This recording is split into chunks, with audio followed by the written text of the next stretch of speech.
All right, everyone. Well, good afternoon or good morning, depending on where you are joining us from. My name is Kelly Leffler. I'm a senior program specialist with AARP Massachusetts. And thank you for joining our webinar today, Protect Yourself Against Fraud and Identity Theft. I want to give a brief intro. So this is actually our first presentation in a financial resilience webinar series that we are giving based out of AARP Massachusetts.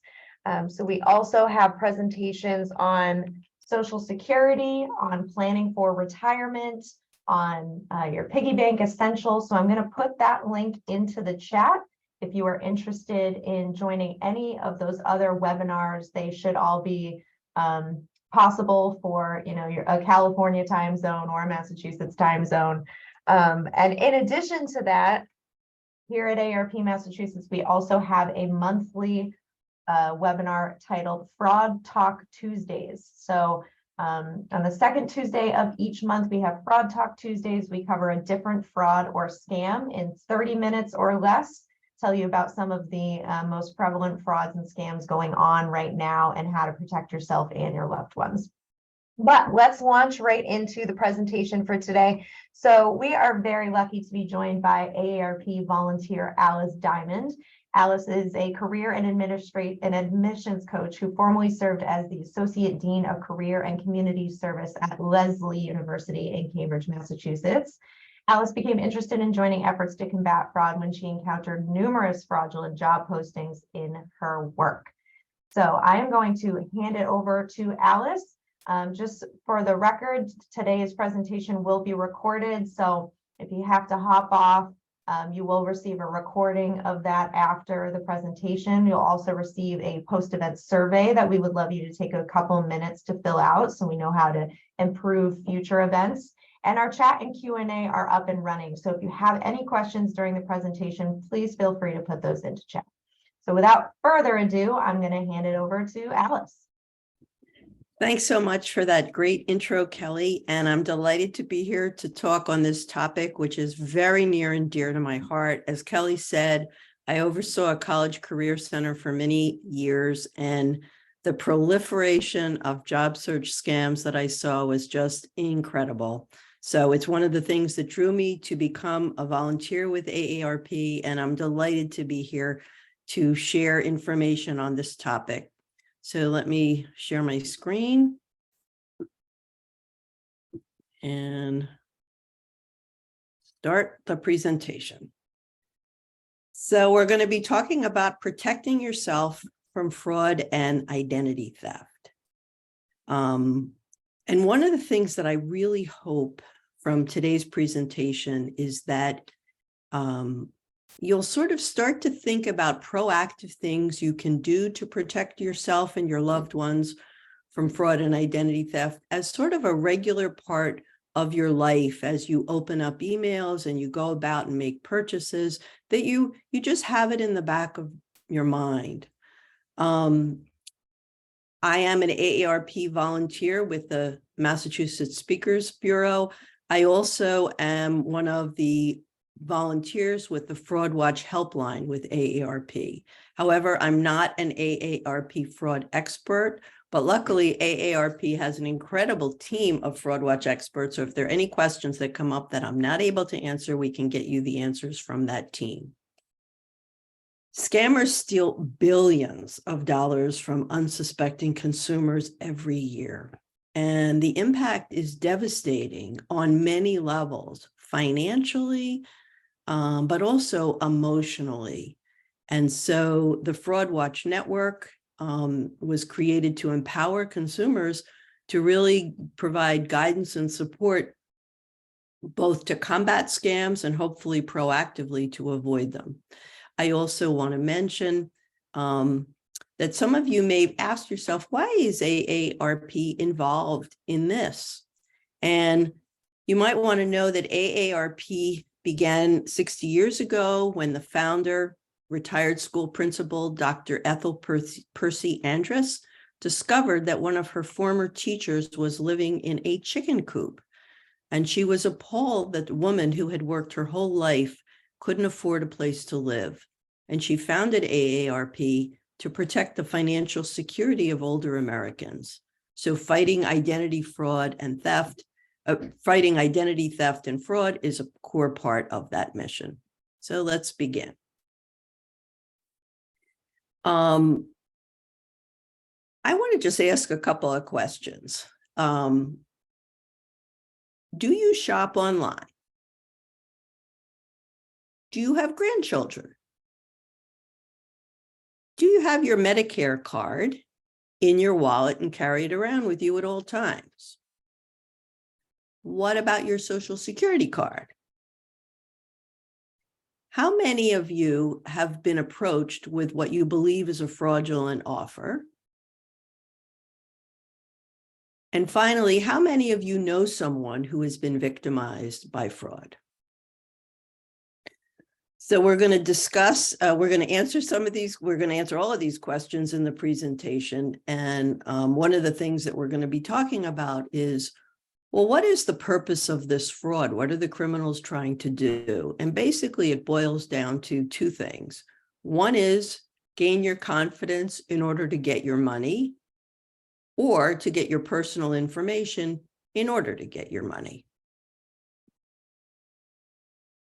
So what we're going to talk about today is how to avoid being victimized, trends in scams and fraud, persuasion tactics. What are the strategies that the scammers use? And these scammers, many of them really are professional criminals. And then most important of all, what can you do to prevent yourself from becoming a victim, and the amazing resources that AARP provides to help you with fraud identification and prevention, and also what to do if you or someone that you know has been a victim of fraud. So these are the things we're going to talk about today. Education really is key. And the research has shown that if you know about a specific scam, you're 80% less likely to engage with the scammer. And if you do engage, you're 40% less likely to be victimized. Awareness, information, and education is key. And I can tell you that as I call people who have been victimized to call into AARP's Fraud Watch helpline, one of the most common things that I hear people say is, it never occurred to me that it could be a scam. So if you come away with anything from this presentation, it'll be that you'll take that moment to question, could this be a scam? And the other thing that I hope you'll take away is some of what you learn and that you'll share with family and friends, because I know that it's a bit of preaching to the choir, and some of the people who come to this presentation are probably already pretty savvy on this topic. So please share anything that you learn with friends and family. Okay, so I want to start with some of information about examples of scams. And let me also say that there's a new scam every minute. So I'm going to share a lot of examples, but this is by no means meant to be an exhaustive list of all the different scams, because as we're talking this afternoon, somebody's coming up with a new idea of a scam. But the top 3 scams, number 1 is business imposter scams. Number 2, identity theft. And number 3, computer support. And we're going to go into some detail about these. And I also want to mention, and we'll go into a little less detail about these, but I also want to mention some of the other really common scams. Fraudulent sales, romance scams, and I have to say, as a helpline volunteer, the romance scams are some of the most heartbreaking ones, literally, partly because often the helpline gets calls from family members of the people who have been victimized by romance scams, and sometimes the person who's been victimized isn't able or willing to recognize that it actually is a scam. Government imposter scams. Obviously, this time of year is very ripe for scammers impersonating the IRS or Social Security. We see Medicare scams.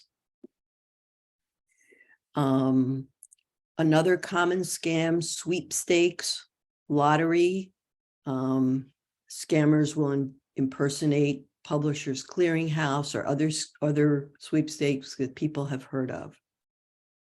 Phishing scams, unauthorized money withdrawals, investment scams, and we're seeing more of these, particularly as cryptocurrency has come into existence. Just a quick note, if you don't understand an investment or it sounds too good to be true, it probably is. And then, of course, I have to include job search and income scams. If there's ever a group that is vulnerable, I mean, just think about it. You know, in order to get paid, you have to fill out a W-4 form, which involves your Social Security number. So that explains why scammers are pretty eager to get in on this type of scam. So what are the tactics that are used by scammers?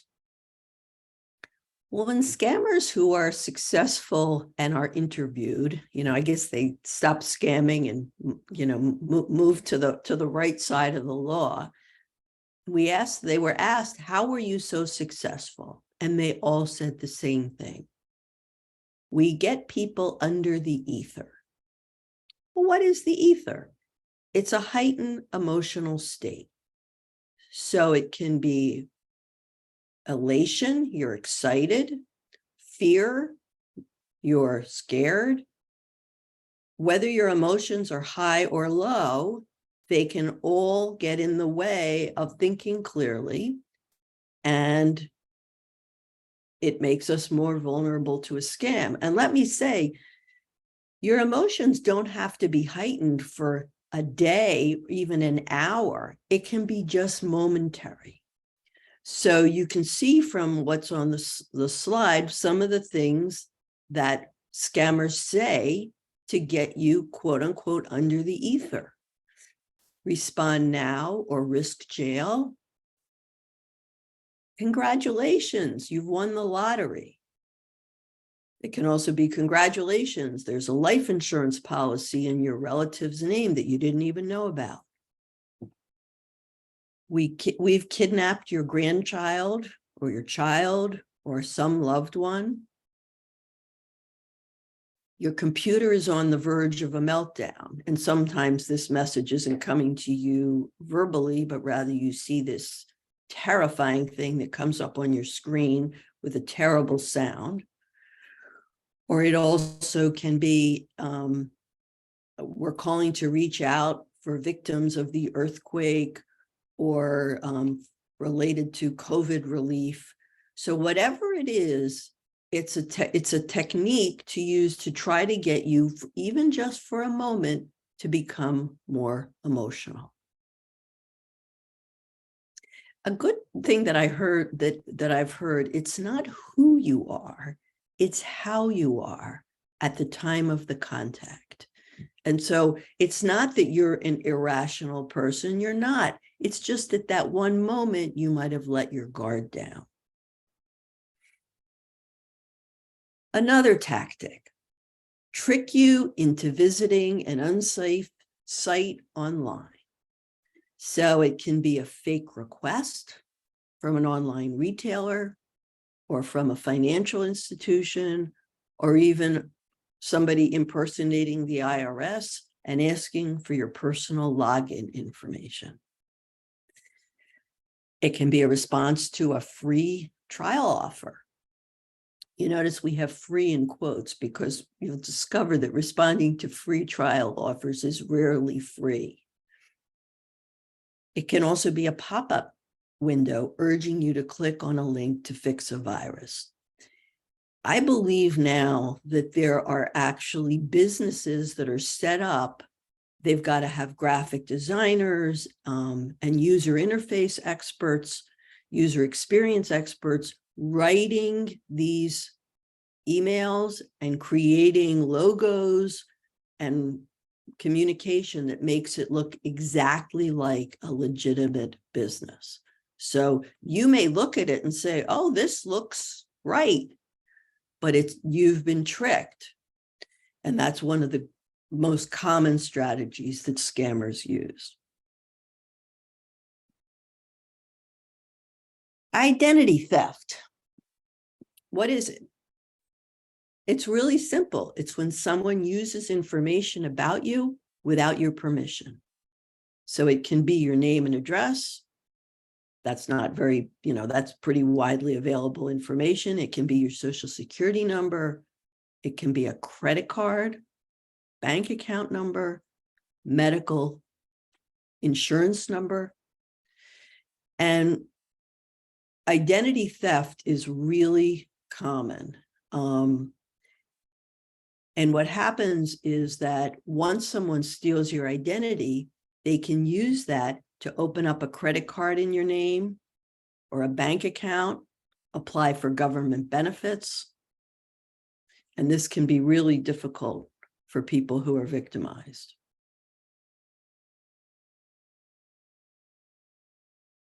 So phishing. How does this happen? Often what happens is that lists are available based on information that you've provided. So you entered a free contest, you sent back a warranty card. Sometimes scammers will harvest garbage cans for untorn bills. Maybe you've shared a lot of information about yourself online. Obituary notices are a goldmine for scammers because they include all this information. And sometimes information can be compromised as a result of a data breach. Okay, so once your information is stolen, what can a scammer do? Well, they can open up a credit card in your name. And you may have no idea that a credit card's been opened up in your name if you aren't someone who's checking your credit reports. And we'll talk about that in a few minutes. They can open up a utility account in your name. They can apply for a tax refund. You send in your tax return and you found out that your refund already went out. They can get a loan in your name, apply for a job, get medical care. I know someone who went to file for unemployment and got a communication back saying, you're already on unemployment. Well, she wasn't on unemployment, but somebody had filed for unemployment in her name. And what is the impact on those who have been victimized? I mean, you legitimately need a loan and you go to apply for one, but your credit isn't very good because somebody stole your identity and has been taking loans out in your name and not paying them back. You could be denied public benefits or medical care, harassed by debt collectors, lawsuits. And then there's the stress, anxiety, embarrassment, and sometimes shame. Let me say a word about that because I call back people every week on the Fraud Watch helpline.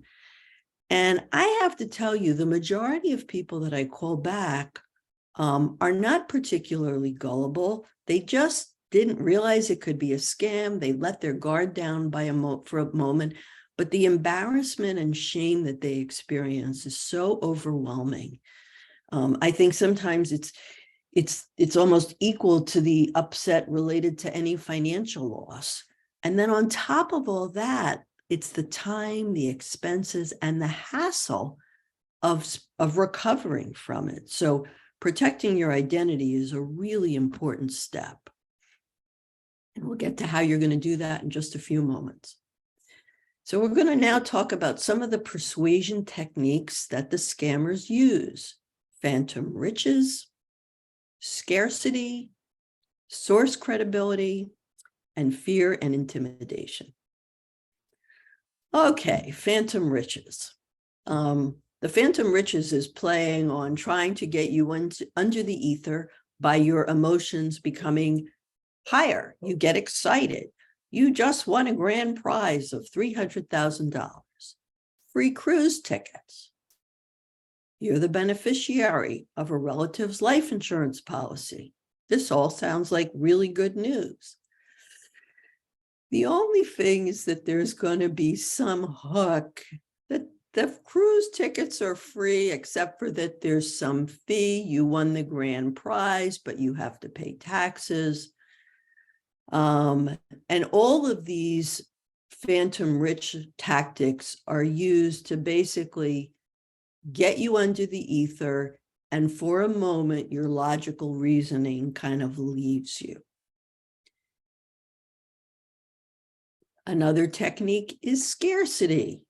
I love the photographs of the coin because apparently coins are investment in coins is one of those things that screams scam. But the scarcity can take a lot of different forms. So it can be, we only have a few units left. You're only one of a small number of people for the grand prize, and you have to act right away because this offer is going to expire. All of these strategies focus on scarcity.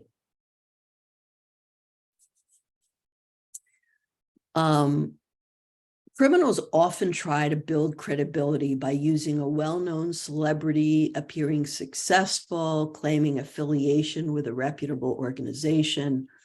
They will act like they're the IRS, and they may act like they're from a company that you know and respect.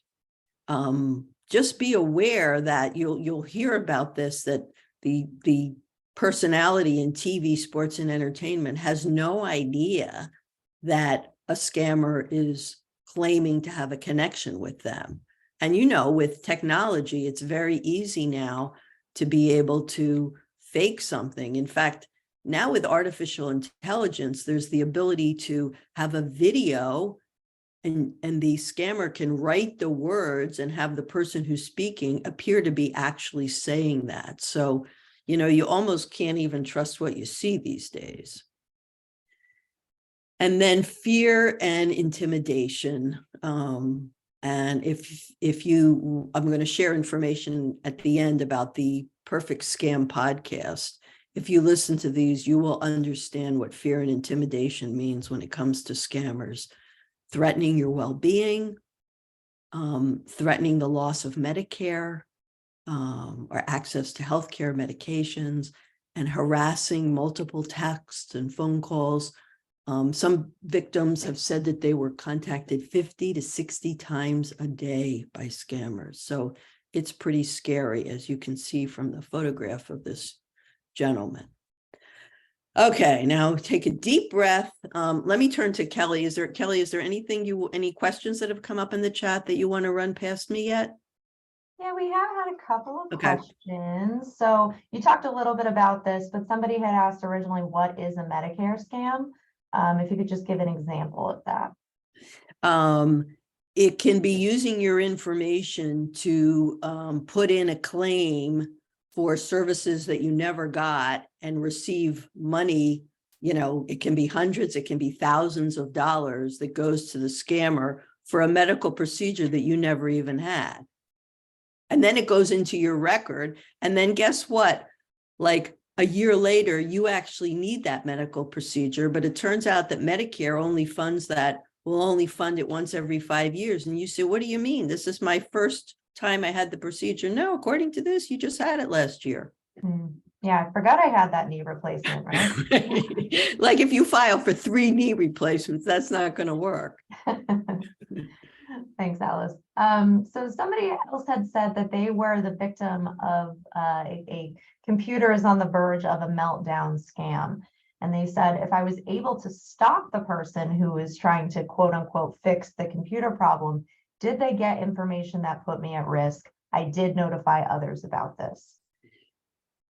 in order to know for sure, I would need a little more detail about the situation, but let me say, first of all, never give access to your computer to anyone unless you personally know them. So I'm saying, your brother-in-law, your best friend, as soon as you hear the word, give us access to your computer, think scam.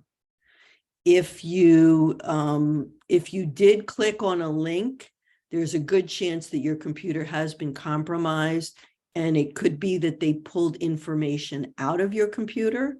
So you're going to want to change your email addresses, passwords, and personal information. It's also possible that they put something into your computer that continues to cause a problem. So the first thing you need to do is immediately go and get your computer cleaned at a legitimate local business that you know.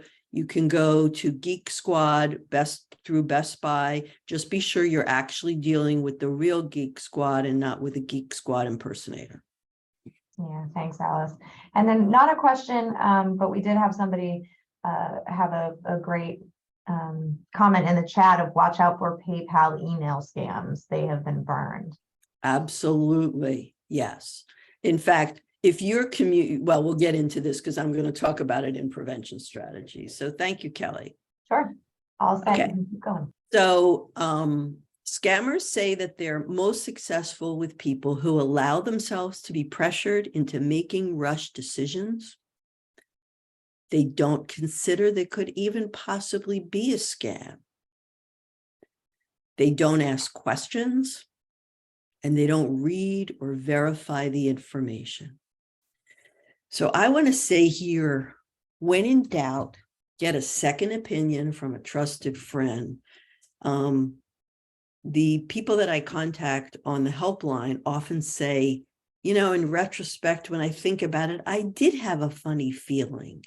If you have a funny feeling, listen to it and reach out to a trusted friend or call the Fraud Watch helpline because we'll be able to sort it through with you.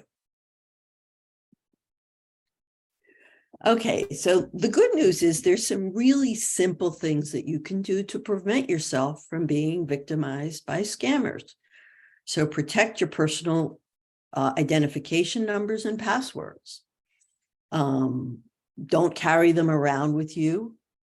Don't use for passwords information that's easily verifiable in other places, mother's maiden name, birth date, social security number,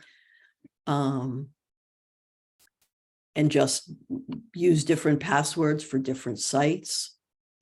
You also really want to protect your information online. So be very cautious about emails that appear to come from a bank, internet service, PayPal, any organization. And if you get an email that appears to come from one of those organizations, all you have to do is contact them independently. So I get an email from my bank that says that my account's been compromised, and oh my gosh, my account's been compromised. I'm a little nervous, but I think, hey, you know what? Because I'm in a heightened emotional state, let me take out my bank card and call the number on the back of the card and find out, did they actually reach out to me? It's really simple. You'll start doing this all the time. You will never click on a link in an email that appears to come from a business. I'm going to say also protect your mail. This one really hit home for me because a couple of months ago, I started walking into the post office with when I was paying physical bills. I don't do much of that, but there's a couple of bills that I have to pay, and walking in and putting it in the mail slot in the post office, as opposed to the mailbox outside the post office, which is one of those secure boxes. So it only takes, one letter at a time. You can't put something in there that will have sticky material and pull everything out. But a couple weeks ago, I just got a communication that the master key that opens that mailbox in my town had been stolen, and that anyone who put mail in the box within a certain period of time should stop the check and make payment again. So I'm going to just tell you what I do now. I physically walk into the bank and put my mail into the slot, because at least in Massachusetts, there's been a number of communities around here that have had the same problem. Don't carry your social security number card with you ever. And if you're, for those of you that are on Medicare, bring that card with you when you need, you're going to the pharmacy, doctor, when you know you're going to be using it, but you don't need to carry it around with you all the time. Definitely protect your personal information. And I want to say, be really cautious. If you're a user of social media, be really cautious of what you put on social media. You'll see like these quizzes online, what's your pet's name? Well, a lot of people use their pets' names as part of their password. So just be really cautious about personal information. Monitor your bills and financial accounts. Often this is the way that people find out that they've been scammed. They look at their bank account and realize there's been an unauthorized withdrawal. And these optoutprescreen.com and the 800 number, these you can call to stop getting credit card applications in your name. The reason you want to stop these is it's very easy for a thief to grab that, fill it out for you, and then you never knew that they had it. Alice, before we keep going, we did have one question in the Yep. chat that's pretty relevant to this screen. If I don't carry my Medicare or social or insurance card, what if I have an emergency or am involved in an accident? Well, that is true. I mean, on this thing, you have to sort of weigh the benefits and the risks. So, one of the things that you can do is take a picture of it. If you have a cell phone, you have a wallet, so you have it in your cell phone, but you don't have it in a wallet, which could potentially be stolen. So, that's a good strategy for it. But yeah. Great With all this stuff, we all have to balance sort of the reality of needing to go about our business with wanting to be safe, but not paranoid. So yeah, that is a good question. Thanks. Okay, thanks, Kelly. Unsolicited offers. Oh my goodness. Be really careful. Cold call, email, social media. Free dinner seminar, there's a saying, there's no free lunch. Well, I'm going to include that. There's no free dinner. My opinion is ignore them. And if you don't, at least independently verify. Just be really, really, really careful about taking, you think you're going to get something for free, but you may open yourself up to a lot of headaches. A really good thing to do to cut down on the telemarketing calls that you get is to sign up for the do not call registry. It's not going to eliminate all of them, but it will help. I'm going to tell everybody, forget door-to-door sales, home repair offices, home repair offers. If you need to hire a contractor or some sort of service, connect with friends and family that have been happy with whoever they did contact. Don't allow yourself to be contacted by somebody. They may just be legitimate people selling or not. And then with verifying charities, really important. One thing I have to say, the scammers are reading the paper. So anytime something happens, they're instantly ahead. So these are websites, Charity Watch and Charity Navigator, that you can go to check out to be sure that the place you're donating to is legitimate. And these are simple things that they're pretty quick and they're pretty easy to do. Okay. So I am going to recommend that everyone sign up for either credit alert or credit freezes. So there's 3 credit reporting agencies. They're called Equifax, TransUnion, and Experian.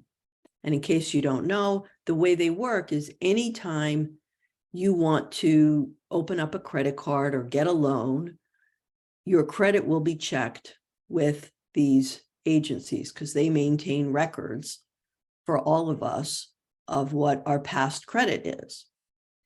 If you set up a credit freeze, what that means is that anytime somebody tries to open up a new credit card, and they always check, the company opening a credit card will always check your previous credit before they give you a new card, that the credit freeze means no one will be able to do that. And what it means is if somebody steals your identity and tries to open up a credit card in your name, they won't be able to. Now, it also means that if you decide you want a new credit card, you also won't be able to until you unfreeze it. So if you do decide to freeze your credit, and you need to do it with each of the 3 agencies, Equifax, TransUnion, and Experian, then you want to be very sure that you have your password and PIN in a safe place so that you can unfreeze it when you want to. If you don't want to go to the step of freezing, you can set up what's called a fraud alert. And the way that works is that any business is required to verify your identity before it issues new credit in your name. So that is a good level of protection. And I recommend, whether or not you've been scammed, that everybody either do the alert or the freeze. Another thing that I think is really important, check your credit once a year by going to annualcreditreport.com. And that's a way that you can proactively check to see if there's any errors on your report. And if there's a credit card listed on there that you never heard of, then you know that there's a problem and you can respond to it, as opposed to waiting until something goes to debt collection or worse. So I recommend that everyone, and it's free once a year, just be sure you're actually going to annualcreditreport.com. Don't just Google annual credit report and see what comes up and click on the first link. Okay. We've all heard about data breaches, and when they happen, you want to, if you get a notification about a data breach, you certainly want to check your credit card and bank statements to be sure there haven't been any unauthorized purchases or withdrawals. Never reply to the data breach email, because maybe there was a data breach, or maybe there is a scammer impersonating a data breach.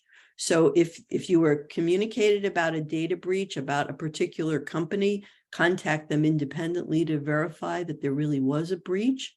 We don't want you to click on any of the links embedded in the email, and then contact the company to find out whether or not there really was a breach. We talked a little bit about Medicare scams. Just to let you know, Medicare never will call you to ask about card activity. They will never call you to confirm a card number or a social security number. They will not call you about enrolling in a new program. They are not going to be sending you a plastic Medicare card, and they definitely are not going to be threatening loss of coverage.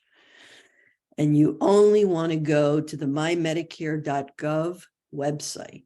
One thing that's really, I didn't mention this before, but you want to always look at, put your mouse and hover over the name of the website that you're about to click on to be sure that it's actually the legitimate site. Look at the name of the site, because I'm sure that there's a website that's one letter off mymedicare.gov that's been set up by a scammer.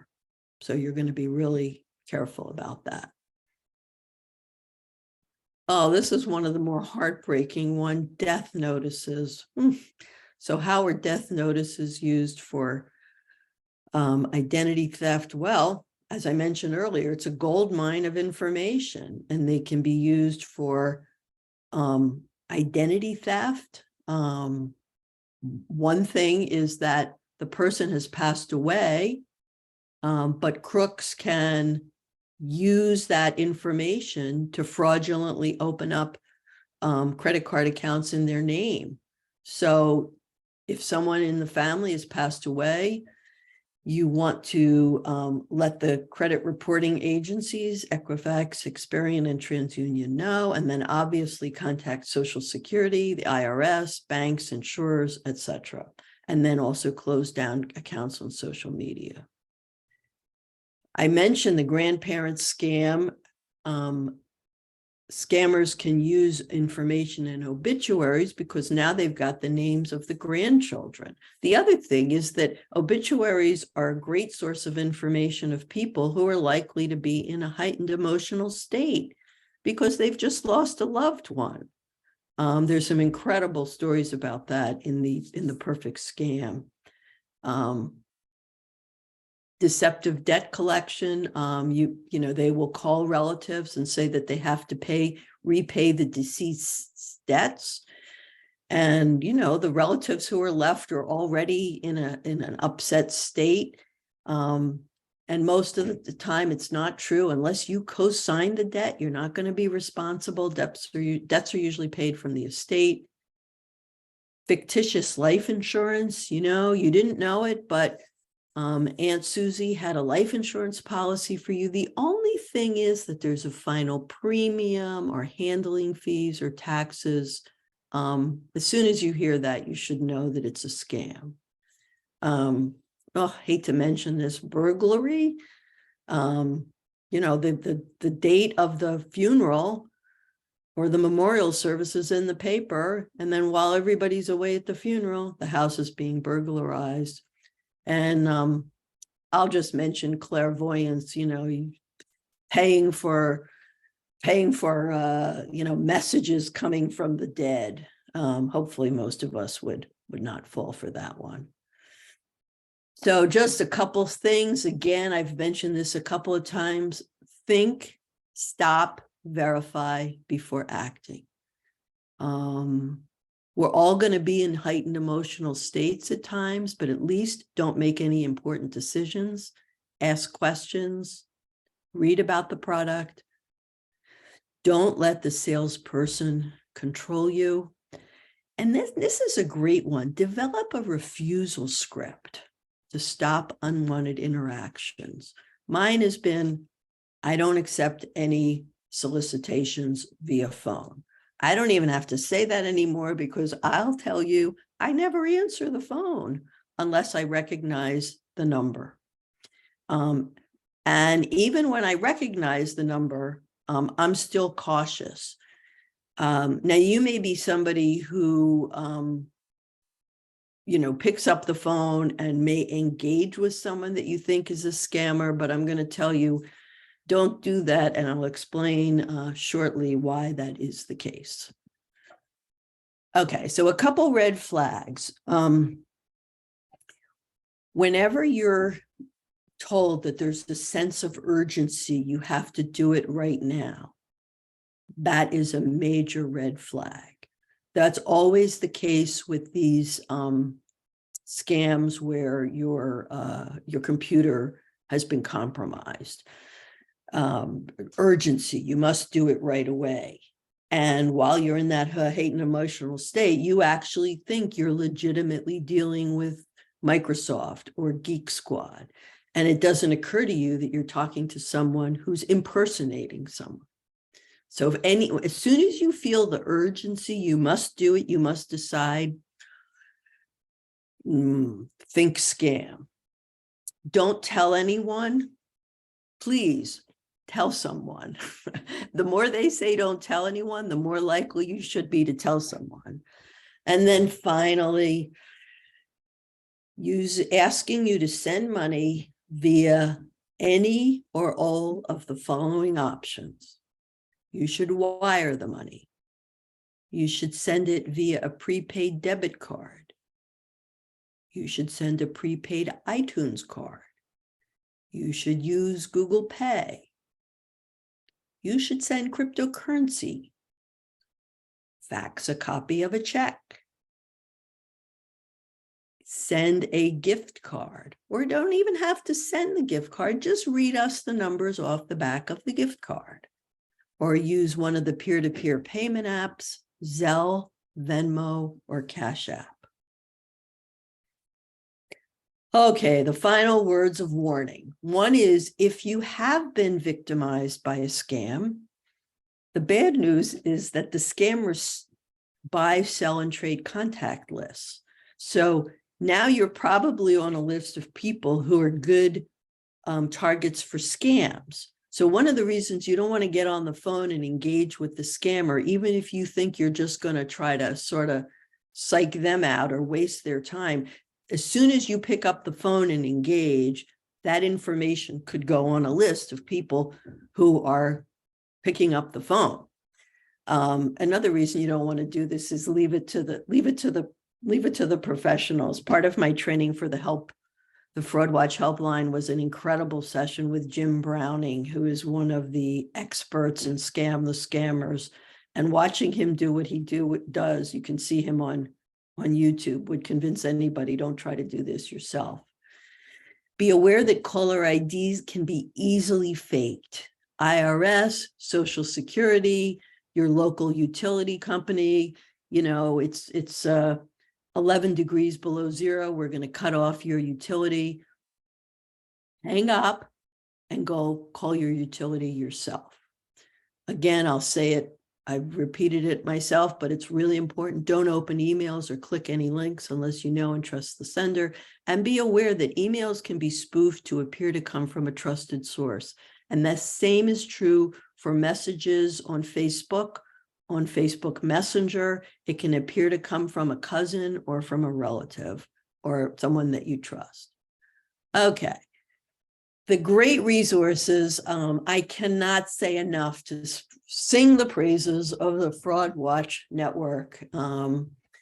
You can sign up to receive Fraud Watch alerts. So they'll tell you about the latest and the greatest, and the latest and the worst scams to know about. They also have a great map where you can search and see what scams have been happening in your community. You can listen to the podcast of The Perfect Scam, and honestly, there's no better way to educate yourself about scams than listening to some of the stories, some of which are truly heartbreaking. But the great thing about the people who have been victimized is they want to share with the public what happened to them so that other people don't have the same experience. And you can also see information on 80 different types of frauds and scams and participate in the wonderful virtual victim support group, because recovering from the experience of being scammed is no small thing. A quick word about the Fraud Watch Helpline. This is the number 877-908-3360. It's free to everyone. And I can tell you, I've called people from their teens into their 80s. So you do not have to be an AARP member. You don't have to be of retirement age. It's run by an incredible team of fraud experts that have an answer to every possible question you could have. And all the volunteers make the calls, and we go through an extensive training with the Fraud Watch experts. We can help you in figuring out if something is legitimate, and also get help if you or a loved one has experienced a scam. So I really encourage people to pass this on, let people know, because it is absolutely a wonderful resource. If you sign up for the Fraud Watch Alert, you'll get information every week about new scams. I just want to mention one that I just heard about is the parking ticket scam. And the reason I thought about it is I just paid a parking ticket, but apparently there's a scam going where you park your car, you come out a little bit late, a very legitimate looking ticket, you go to pay it, you have no idea that what you're paying, the website you're going to, is not actually the legitimate website of the town where you parked and you pay this ticket, it goes to the scammer. You don't even know that you were scammed. So if you get a parking ticket, I'm going to encourage you to look at the website for the town you're in and be sure that what you're getting actually is a parking ticket for that town. So the Fraud Watch alerts will give you information on the latest scams. And this is what the AARP Fraud Watch Network website looks like. It's a great resource, continually updated with wonderful resources. And Kelly mentioned the Fraud Talk Tuesdays. It's a great quick half hour. And I don't always do these, but next Tuesday, I will be talking about the topic that I care a great deal about, which is job search scams. And then we're just going to do a very quick online test here, where we'll ask you just, quickly answer to yourself, true or false, online retailers like Amazon and eBay will request your login information to provide customer support. Definitely false. It never happens. In fact, anybody who's tried to contact Amazon and eBay knows they're really hard to contact. They're not going to be reaching out to you for sure. Ordering a free trial offer from an online retailer, just paying a small shipping charge is a great way to try out a product before you buy it. False. They'll probably ask you to pay $1.99 for its shipping, and then you'll see a bill on your credit card for $199. Peer-to-peer payment apps like Cash App, Zelle, and Venmo have the same consumer protections as your credit card. False, they have no consumer protections. And most of the time, once the money's gone, it's gone. When searching online for customer support, the first number that comes up is usually going to connect you with a legitimate person. Unfortunately, it's false. How often will you hear people say, oh, I did a Google search for it? Well, guess what? Google searches bring up a lot of scam postings. Peer-to-peer apps like Cash App and Venmo are best used to transfer money between people that you personally know.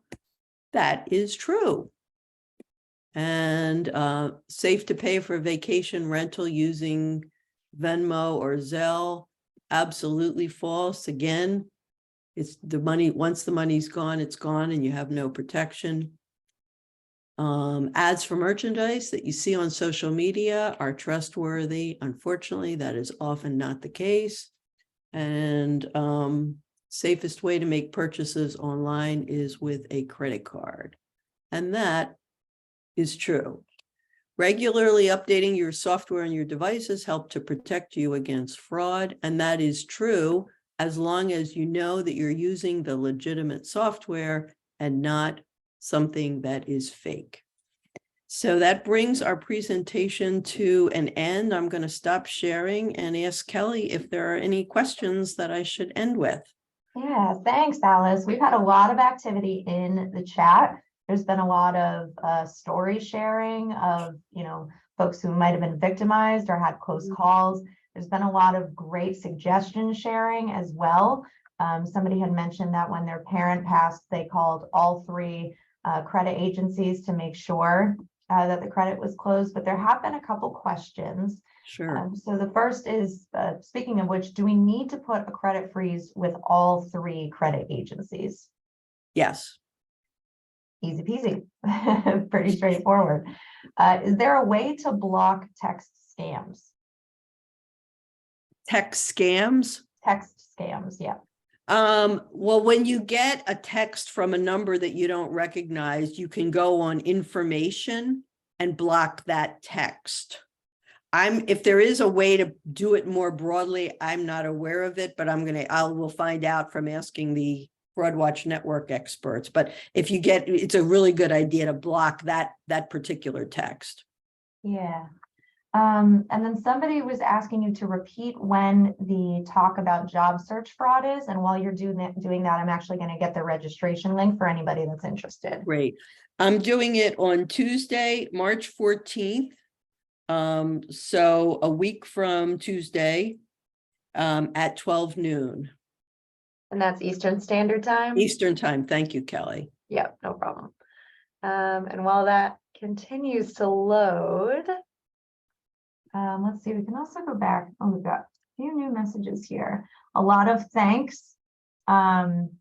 And somebody jumped on me, but what they've heard is really great info. We will be doing this at another time in the future. So we do give this presentation. I'm not sure. I know we have folks from around the country. In Massachusetts, we actually have a speakers bureau, a volunteer speakers bureau where volunteers can give these presentations to a local senior center or library or another group. We can do it virtually or in person. So I'll also put that information in the chat. You can also check with your AARP state office. We have a state office in all 50 states, the District of Columbia, Puerto Rico, and the Virgin Islands. So you can also contact them as well. Let me try one more time to get that link for you. My computer was being a little temperamental, so we'll see. Here we go.